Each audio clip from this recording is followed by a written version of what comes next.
Today, let's talk about a book famous for its mind-blowing twist, Life of Pi.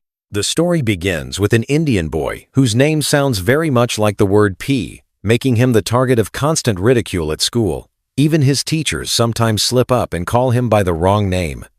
Determined to escape this humiliation, he memorizes the digits of pi.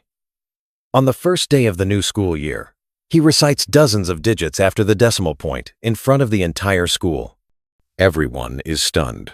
From that day on, he renames himself Pi, and no one ever forgets his name again. This name is the first and most important symbol in the entire story. Pi is infinite, irrational, and impossible to fully comprehend, much like God, faith, and truth themselves. Pi grows up in a family that runs a zoo. One day, his father brings home a Bengal tiger. Pi innocently believes that animals have souls. He claims he can see something divine in the tiger's eyes. His father strongly disagrees. To force Pi to face reality, his father ties a goat to a metal gate and makes Pi watch as the tiger devours it alive. In that moment, Pi's spiritual world collapses. For the first time, he understands that nature is not gentle, it obeys only the law of survival. Even so, Pi remains deeply religious. He practices Hinduism, Christianity, and Islam at the same time. His father mocks him, saying, "If you believe in everything, you believe in nothing." But with his mother's support, Pi continues to believe. He remains a vegetarian and refuses to kill until a shipwreck changes everything.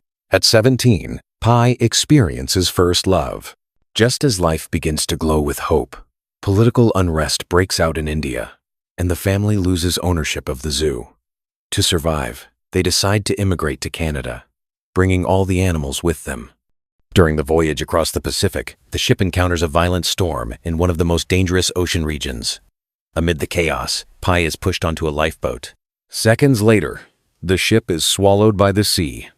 When the storm subsides, the lifeboat holds only Pi and a few survivors. A zebra with a broken leg, a vicious hyena, an orangutan named Orange Juice, drifting in on bananas, and a Bengal tiger hidden beneath the tarpaulin. As hunger and fear take over, order collapses. The hyena kills the zebra, then attacks Orange Juice. At the critical moment, the tiger bursts out from under the canvas, tears the hyena apart, and claims the lifeboat.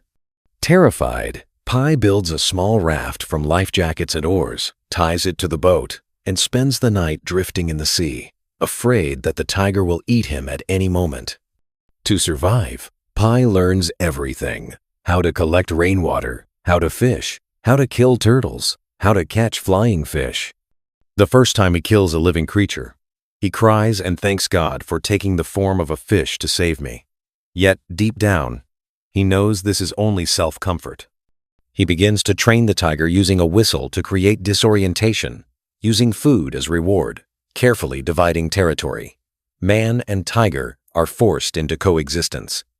The tiger eats meat. Pi collects fresh water for both of them. At one point, when the tiger jumps into the sea to hunt, Pi even pulls it back onto the boat, because in that moment, he softens. The ocean offers endless wonders: flying fish raining from the sky, jellyfish glowing like a galaxy, a massive whale breaching beside them.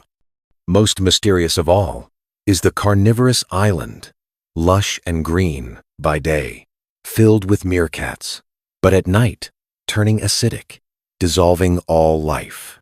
When Pi finds a human tooth inside one of its fruits, he flees in horror. After 227 days, a violent storm nearly kills them both. The tiger is barely alive. Finally, the boat drifts onto a beach in Mexico. Pi collapses onto the sand.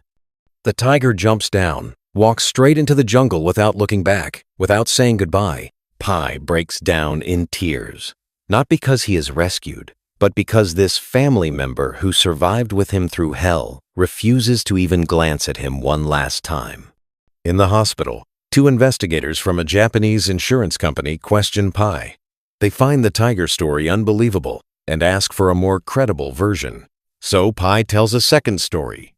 There are no animals this time. Only 4 people. A brutal French cook, an injured Taiwanese sailor, Pai's mother, and Pai himself.